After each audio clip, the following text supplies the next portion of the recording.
Saturday, August 22nd. Popping in with to show you what I did for dinner tonight. Chicken breast, basmati rice, and zucchini. And I just cooked up a pot of rice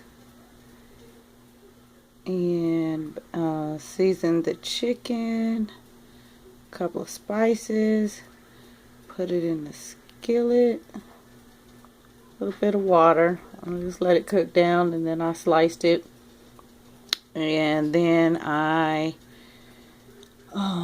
added the zucchini after the chicken was done and let them just kind of do their thing for a few minutes, and there's dinner.